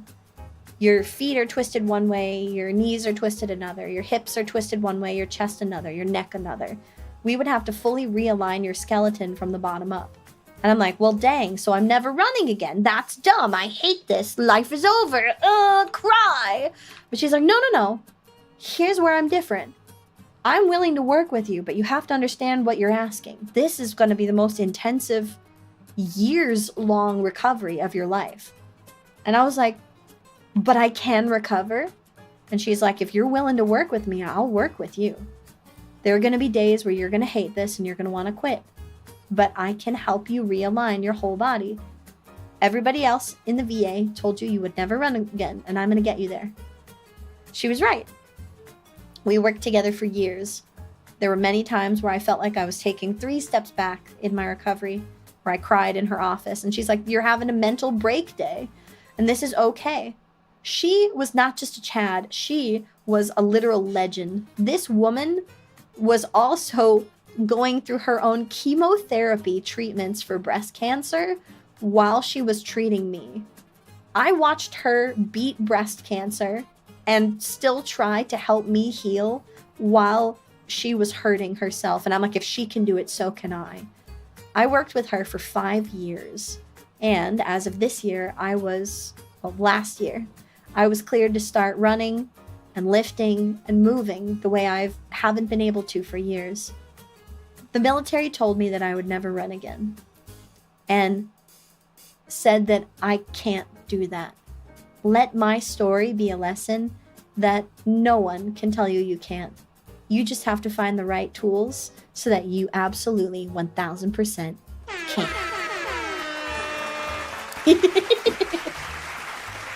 As of this summer, I finally started doing a couch to 5K. I had that heart thing creep up on me, though, out of nowhere. So I'm still babying my heart. I don't think I'll be running a 5K by the end of this summer, but I'm hoping to by next year to be back in full run form, to be lifting and moving the ways they told me that I never would. For Dr. Recover. She is absolutely a legend. She was awesome. Physios, they're made of something else. Friggin' heroes, absolutely. If I can do it, so can you! Recovery isn't easy. There's a lot of scars that you carry from life, and it doesn't even have to be the military. There are lots of things that we go through that leave a mark on you. But don't let that mark, be it physical or mental, be what stops you from doing what you love. There's too much joy in life that you can continue to experience, and the only one stopping you at the end of the day is you. Choose you. At the end of the day, choose you. Go forward and go live in a way that brings you the most joy possible. Because if there is no point to life, then the journey itself is the point. And I feel like every experience is going to add up into a great adventure. So make it something that you would want to read a book about or something like that. Need to get that PT who said I'd never run again. I do! This is my goal. The moment that I have recovered and I have trained up enough, I gotta get myself some new running shoes because the shoes I've got are starting to give me heel blisters. It's time for new run shoes. When I run my first 5K, I'm gonna get a shirt made specifically for that 5K that has a giant middle finger on it, front and back, that says the VA told me I would never run again. Cause ha ha hee hee hoo hoo, get wrecked! I'm gonna do it! And you can be there with me. Yeah? Is the pericarditis related to military injuries? It shouldn't be. So pericarditis, from what I understand, it shouldn't be. The doctor thinks I contracted a virus, and that's what did it. And I probably got that from my dang housemates. So that one's probably It's just my luck. But because it hasn't 100% gone away yet, she wants to rule out other heart things, but I shouldn't have that because no one in my family has warning markers. No one's ever had heart disease. I'm not predisposed and I don't have any of the, like, my blood work is all good. Nothing that I have should put me in a class of concern or risk factors. I have none. So it would be crazy if I got that, and my dang luck better be turning around. The universe owes me better. After they fused your back, you were told you'll never run or lift weights. You can run. You don't like to. And you can lift. Heck yeah, you can. Move within the comfortable limits of your body and push yourself slowly but surely. You can do it. You can do it. Be good to yourself. The body was made to move. It's an amazing machine. It really is. One that can adapt to all kinds of craziness. Like just being able to look at what I went through. Rib fractures and a whole left side body smash. I'm still here and I'm still doing my best. I'm gonna get that shirt. But I've told myself I'm not gonna go and commission the shirt and like get it made from a shirt print press place for running until I'm signed up for a 5K. So I've got to get to the point where I can run. My couch to 5K work is slow because my heart now. That's the deciding factor. Last year I was able to start lifting again. And then here we are in, what was it? February? May? I had the heart thing. It was so dumb. You ran a 10K? Oh my goodness, it's awesome! Let's freaking go! The human body is like the Prince Rupert's drop. Oh man, I get this reference now. I didn't know what a Prince Rupert's drop was. Do you know what a Prince Rupert's drop is? It's a piece of glass. It's the most unique piece of glass ever. And because of the way it is formed, this piece of glass is one of the strongest things ever. It can withstand so much pressure, it will break modern machinery. It is phenomenally strong until you snap the tip off. You can snap the tip off and then it will just shatter. It's so cool. March was when the heart thing kicked on. Man, thank you for that. I'm glad you guys remember. I'm losing my mind in my century-old age. Just what happens when you become several 100,000 years old. That'd be something you can know when it's happening. Oh my goodness, yes! If I'm doing it for charity, I'll let you guys know. Then that will be the face reveal. Unless I wear a mask. You lower, constant, you still try to walk good. Walk, stretch. The body needs not just strength, but flexibility. And also, movement inspires joy. The more you move, the happier you will be. There were literally some studies done. I was super excited about this not too long ago, about the research that came out, where we now can support the fact that moving your body will in fact increase happy hormones in the brain, but it's got to be the big muscle groups, and it's got to be for 10 minutes or more at a time. Wearing a mask for the run would be really rough, right? This is me running so I don't dox myself with a mask. But they would announce your name and you could look it up on the roster. So I would be doxing myself anyways. That would be my face reveal. You need all the air you can get. No way, man. I want to reduce my air so I increase that VO2 max. Let's go. The moral of the story is don't snap the tip off of the human body. Yes, Emtress, exactly. Don't snap off your tip, ladies and gentlemen. No tip snapping, and you'll be fine. The moral of the story is the military will leave you with lots of cool stories and lots of scars inside and out. But man, they're funny to laugh at. They really are. And they are a testament to all the things that you have endured and the lessons that you can share with other people in hopes that they don't have to learn them themselves. But we all have to learn at our own pace. Not everybody learns the same way. It helps when you're feeling too tired to sleep, too tired to do anything. man, I really want to do that. You don't have to be chiseled. If you want to drop weight, move. Find what brings you joy. Find joyful movement. Because depression can't hit a moving target. That's really all it is. Find a way that you can move that brings you joy. Go and do the happy. Because happy, joyful movement, dopamine, serotonin-based movement is really what's going to get the body changing. And then there's, of course, all kinds of different science around how you can lose weight, but I don't think losing weight should be your goal.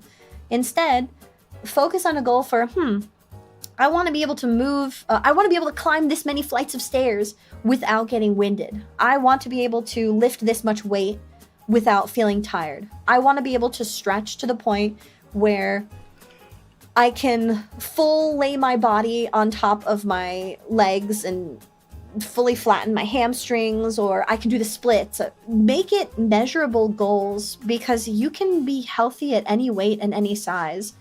And the only reason that you think you have to look a certain way is because the media system we've all grown up in is trying to tell you there's something wrong with you so they can sell you a product. You are fine just the way you are. But if you want to be stronger, faster, more flexible, if you want to learn how to dance, go move your body in a way that brings you joy. I feel like those are good goals. But I get it. We've all been sold into the whole you have to look a certain way. You don't. I will accept you no matter what size. Okay. It has been redeemed. Ahem. D sings a karaoke redeem where D butchers your favorite. Whoa, that's wrong. Excuse me. Thank you. That's wrong. Where D butchers your favorite songs live for your entertainment. As requested, a song I do not know again. Tom Cardi Business Band. I will now butcher this for you. Oh, it doesn't come with lyrics? Oh, yes it does. Okay. There you go. That was D Sings, the karaoke redeem, where D butchers your favorite songs live for your entertainment. Are you entertained? You were so proud? You're blind? You can't see anything? How do you see me on the screen? Your wife's been training for a half marathon? Wanted to try on? Civilian combat load? Oh my goodness. Oh, way to go, wifey! I'm so proud of our wife. That's our wife now. That's my wife now. Your wife is my wife. I'm going to steal your wife. Tell her she's cute today. Be like, hey, my cute little wifey. I was told by our Sphinx, you're now her wife too. And she wants me to tell you that she thinks you're cute. Yep, tell our wife that she's cute. Thank you. This sounds like it was made by the same people that did the "You're short and nobody likes you." Do do do do do do do. Short. You've been entertained. Okay, good. There's the goal. It is Tom Cardi. Oh, okay. Then I probably sang it correctly and didn't even know. There's a song that Z was looking for when she was doing karaoke, but they don't have a karaoke version of it. It's called Gold Pants. The song's just, thank you, mama, for making me gold pants. While I can dance and make romance. Blind is a spectrum. Oh, that's true. Blind is a spectrum. Sometimes you can have partial business loss. Business loss? Vision loss. I can't talk anymore. Someone take this away from me. I don't know how to words. Would I feel uncomfortable singing a song about grief? If I know it, but I'm gonna butcher it if I don't know it. I don't mind singing songs about grief. Music is beautiful. Oh, and that reminds me, all of you should watch K-pop Demon Hunters because that music is triple beautiful. It's very good. Okay, I will call it here. We're gonna be doing a lot more singing and silly tomfoolery in the days to come. This weekend, I've got, what's it called? A karaoke party!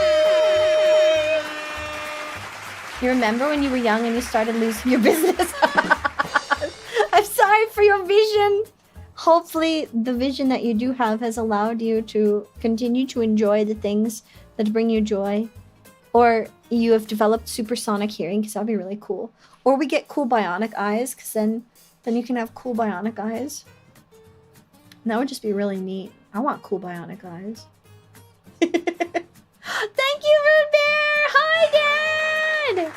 I am! Thank you! I was sharing my military stories with folks, but I'm actually going to call it early here today because I have an interview tomorrow! Wish me luck, cuties. Cross your toes for me if you can. Cross your fingers, cross your toes, cross your nose if you can, because I'm scared that I'm not going to get this job.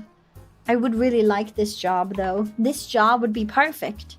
This job would be the job that would make it so that I can spoil my friends and family, and I can get nice things for everyone, and I could make more music because I'd have money to make more music. Think of the things we could do if D got a job. Get a job. Don't be jobless, D. Tomorrow, I'm meeting with the manager. I already passed screening 1. If the manager likes me, then they're gonna put me through a tech talk. And if I pass the tech talk, then I'll be in. I hope so. The position that I'm vying for is a cross between cybersecurity and sales. Thank you, Ahmed. I appreciate it. Thank you so much, you guys. Let's go find a cutie to raid. And thank you so much to Ilala for bringing in the denizens. Thank you for coming to hang out. This is D dropping in over. Oh, that's so cute. I love it. Great raid message. Great raid message. This has been another episode of 99.3, the DFM. Thank you so much, cuties. I really appreciate you all coming and spending time here with me today. And I hope you have a wonderful rest of your day. Okay, bye! Thanks again for coming to hang out, cuties. Tomorrow we're hanging out with the haunts, the kitsune, and my lovely rowdy hot vampire girl. We're going to be continuing. Is it a Pokemon game? No, it's actually we're just yapping the whole time. I'll be doing some resting, figuring it out on Friday. Come work along on the morning early hours. Saturday night is karaoke party. And Sunday, we're cooking with Demas? Who knows what shenanigans in the hand cam will get up to on Sunday?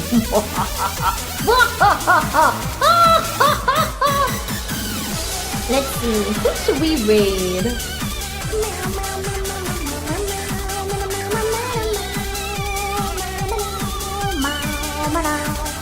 I'm looking for somebody to raid. How about any of the homies up?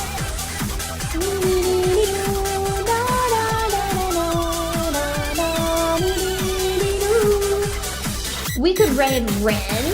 They're really cool. Meow! We could go raid Meow, playing Date Everything. We could raid Chris. More Uma Musume, Pretty Derby. Oh my god, it's Jackie. Oh my god, it's Jackie. 100 line, Last Defense Academy. What is that even? Hecka's on. Oh my god. All the cuties are on. Do we wanna raid? Wait, I should. Oh! We haven't raided Pix in a while. We could raid Cute Pix Cat. Cute Cat? I think we should raid Pix. Pix is cute. Oh my god, all of the cuties are up. Who haven't we raided in a while? Spice is up. Mookie is up. I think we're gonna raid Pix. It's either... What is Pix doing? Pix is playing cute horse girl game. It's been a while. We're gonna say hi to Pix the cat. Me and her share rig moms. She's a super close friend of Nail, my amazing rigger. And Pix is just super chill and very sweet. She's a lot of fun. And a silly cat. Silly cat. Silly cat. We're gonna raid the Pix cat.